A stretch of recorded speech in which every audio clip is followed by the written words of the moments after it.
नमस्कार।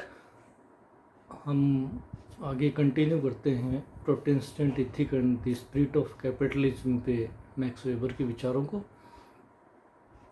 Max weber ने Protestant पिछले वीडियोस में हमने देखा था कि प्रोटेस्टेंट आचार के आदर्श प्रारूप और पूंजीवाद के आदर्श प्रारूप उन्होंने निर्धारित किए थे, और आज हम देखेंगे कि दोनों के आदर्श प्रारूपों के अंदर इस तरह की समानता है वो पाई जाती है। और इसलिए प्रोटेस्टेंट जो आचार है पूंजीवाद को विकसित करने में किस सीमा तक मैक्स वेबर ने स्पष्ट किया कि अधिकतम जो अनुयायी जहाँ पे प्रोटेस्टेंट धर्म के पाए गए वहाँ पे पूंजीवाद का अधिकतम विकास हुआ। सबसे पहले उन्होंने अपने जो विचारों में रखा कि प्रोटेस्टेंट धर्म में कार्य को पूजा के समान माना गया है, कार्य ही पूजा है। और उन्होंने तुलना की कैथोलिक धर्म से। कैथोलिक धर्म में ये कहा जाता है कि जो कार्य है या परिश्रम है उसको एक दंड के स्वरूप माना जाता है। उनमें एक कहानी पाई जाती है, कथा पाई जाती है, गाथा, जो कि कैथोलिक धर्म के अंदर दिखाई देती है।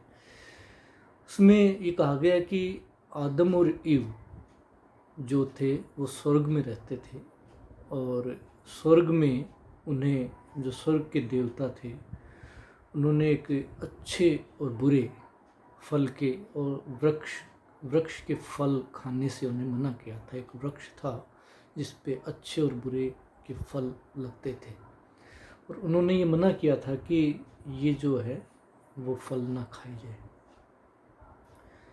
एक बार स्वर्ग के देवता कहीं पे चले गए और आदम और ईव ने उनकी अनुपस्थिति में जो अच्छे और बुरे कर्मों के जो वृक्ष के फल थे वो जिज्ञासावश कि वास्तव में क्या चीज़ है ये देखने के लिए खा लिए। जब स्वर्ग के देवता को पता लगा तो उन्होंने उन्हें वहाँ से निष्कासित कर दिया स्वर्ग से और धरती पे भेज दिया। तो आदम को ये श्राप दिया कि वो अत्यधिक परिश्रम करके, पसीना बहा करके और अपना जीवन यापन करेगा, और ईव को ये श्राप दिया कि वो अत्यधिक कष्ट के साथ संतानों को जन्म देगी धरती पर। तो इस प्रकार से हम देखते हैं कि कैथोलिक धर्म के अंदर जो है वो परिश्रम को एक दंड, स्वर्ग के देवता के द्वारा दिया गया जो दंड है वो निश्चित किया गया है।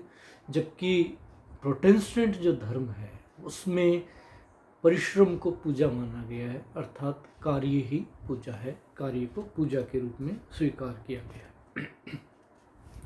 दूसरा इसमें कैल्विनवाद या व्यावसायिक आचार कहलाता है। कैल्विनवाद या व्यावसायिक आचार क्या है, इसके बारे में ये कहा गया कि एक व्यक्ति की आत्मा स्वर्ग में जाएगी या नरक में। प्रोटेस्टेंट धर्म में ये निर्धारित किया गया है उसकी व्यावसायिक सफलता को ध्यान में रखते हुए। यदि व्यक्ति ने परिश्रम करके अपने व्यवसाय में सफलता प्राप्त की है तो ये कहा गया है कि उसकी आत्मा स्वर्ग में जाएगी, और यदि असफलता प्राप्त की है तो उसकी आत्मा नरक में जाएगी। तो इस प्रकार से जो ये कैल्विनवाद या इसको व्यावसायिक आचार कहते हैं, जिसके माध्यम से व्यावसायिक सफलता पाना ही आत्मा या के अच्छे सुखद स्थिति में पहुंचना है, और व्यावसायिक सफलता तभी प्राप्त की जा सकती है जब व्यक्ति बाजार के अंदर धार्मिक कार्यों का संपादन करने के लिए वो चर्च या गिरजाघर में न जाए, बल्कि वो बाजार के अंदर पूरी निष्ठा और उत्साह से अपना कार्य पूरा करे। और जब व्यक्ति बाजार के अंदर ज़्यादा समय देता है तो ऐसी स्थिति में व्यावसायिक सफलता प्राप्त होने की संभावना उसमें ज़्यादा रहती है। तीसरी बात, प्रोटेस्टेंट धर्म में ये लिखा गया कि धन से धन कमाया जाता है, अर्थात ब्याज को मान्यता, कि आप ब्याज पे रुपए दे करके उसमें ब्याज के रूप में आप ज़्यादा धन है वो प्राप्त कर सकते हैं। तो और कुछ धर्म ऐसे थे जिनमें कि जैसे कि इस्लाम धर्म और कैथोलिक धर्म, जिसमें ब्याज लेने को एक निकृष्ट कार्य माना गया है और ब्याज लेने की मनाही है। तो ऐसी स्थिति में जो प्रोटेस्टेंट धर्म थे वहाँ पे ब्याज के फलस्वरूप भी पूंजीवादी जो अर्थव्यवस्था है वो विकसित होने में उसको एक आ गया कि अवसर प्राप्त हुए हैं विकास के। नेक्स्ट इसमें कहा गया कि शराबखोरी पर नियंत्रण और ईमानदारी को प्रोत्साहन। प्रोटेस्टेंट धर्म में शराब पीने को बुरी प्रवृत्ति माना गया है और शराब पीने से व्यक्ति के अंदर आलसी प्रवृत्ति बढ़ती है। साथ में ही किसी मशीन पर कार्य करने से वो व्यक्ति दुर्घटना का शिकार हो सकता है। तो ऐसी स्थिति के अंदर शराबखोरी के ऊपर नियंत्रण लगाने के लिए उसको एक बहुत ही बुरी आदत के रूप में इंगित किया गया है और ईमानदारी को प्रोत्साहित किया गया है। उनमें उसमें प्रोटेस्टेंट धर्म में लिखा है कि ईमानदारी सबसे अच्छी नीति है, जबकि हम देखते हैं कि कैथोलिक और अन्य धर्मों में शराबखोरी के ऊपर नियंत्रण नहीं लगाया गया है। तो ऐसी स्थिति में जो ईमानदारी है वो सर्वाधिक अच्छी नीति बाज़ार में लंबे समय तक टिके रहने के लिए आवश्यक है और शराबखोरी पर नियंत्रण ये कहा गया कि मशीनों पर कार्य करने के लिए जोखिम जान में नहीं डालने के लिए शराबखोरी पर नियंत्रण लगाना आवश्यक है। नेक्स्ट आदर्श प्रारूप में हम देखें तो प्रोटेस्टेंट धर्म और कैथोलिक धर्म के कैलेंडर की आपस में तुलना करें तो प्रोटेस्टेंट धर्म में अवकाश कम से कम अर्थात छुट्टी पे रोक है, जबकि कैथोलिक धर्म के अंदर अवकाश है वो ज़्यादा से ज़्यादा उसके कैलेंडर के अंदर पाए जाते हैं। तो इस प्रकार से हम देखते हैं कि अधिक अवकाश लेने पर व्यक्ति की कार्यकुशलता प्रभावित होती है और कम अवकाश लेने पर उसकी कार्यकुशलता है वो बनी रहती है, विकास में सहयोग मिलता है। तो इस आधार पर मैक्स वेबर ने ये निष्कर्ष निकाला कि प्रोटेस्टेंट धर्म और अन्य धर्मों के तुलनात्मक अध्ययन में पूंजीवादी जो अर्थव्यवस्था थी वो सबसे ज़्यादा प्रोटेस्टेंट धर्म प्रधान देशों में विकसित हुई, लेकिन प्रोटेस्टेंट धर्म को इसका एकमात्र कारण स्वीकार नहीं किया जा सकता पूंजीवादी अर्थव्यवस्था का, बल्कि इसके अलावा अन्य कारक भी हैं। लेकिन एक प्रभावी कारक के रूप में इस धर्म को परिवर्तनीय तत्व स्वीकार करके इसके ऊपर इसके आर्थिक संरचना और सामाजिक संरचना पे प्रभाव है वो जाने जा सकते हैं।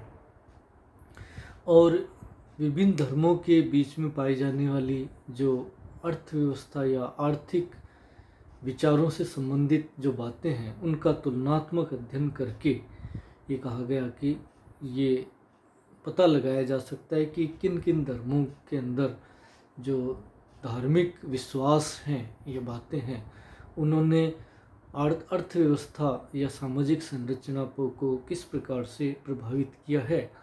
और कुछ ऐतिहासिक प्रमाणों के आधार पर प्रोटेस्टेंट धर्म और पूंजीवाद के स्वरूप को स्थापित वेबर ने किया है, जिसमें एक आगे कि पूंजीवाद का सर्वोत्तम विकास इंग्लैंड, हॉलैंड और अमेरिका आदि देशों के अंदर सबसे ज़्यादा हुआ, क्योंकि यहाँ पे प्रोटेस्टेंट धर्म के अनुयायी सबसे अधिक मात्रा में पाए गए, जबकि इटली, स्पेन आदि देशों के अंदर पूंजीवाद सबसे कम विकसित हो पाया, क्योंकि यहाँ पे कैथोलिक धर्म के सबसे अधिक अनुयायी है वो थे। तो इस प्रकार से वेबर ने कन्फ्यूशियस, बौद्ध, हिंदू, यहूदी धर्म और ईसाई धर्म के विश्लेषण के आधार पर ये सिद्ध करने का प्रयास किया कि सभी धर्मों के धार्मिक आचार के अनुसार ही उसकी अर्थव्यवस्था और सामाजिक संरचना का निर्धारण हुआ है। तो ये प्रमुख विश्व के 6 महान धर्म थे जिसके अनुयायी लगभग एक आ गया कि बड़ी मात्रा में पूरे विश्व के अंदर फैले हुए थे, और इनके जो धार्मिक आचार हैं या धार्मिक जो मान्यताएं हैं वो किस प्रकार से उस समाज की अर्थव्यवस्था को, पूंजीवाद को प्रभावित करती है, इसको जानने के लिए वेबर ने विभिन्न 6 धर्मों का, महान धर्मों का तुलनात्मक अध्ययन प्रस्तुत किया और ये निष्कर्ष निकाला कि प्रोटेस्टेंट धर्म प्रधान देशों में ही पूंजीवाद है वो सबसे अधिक विकसित हुआ। धन्यवाद।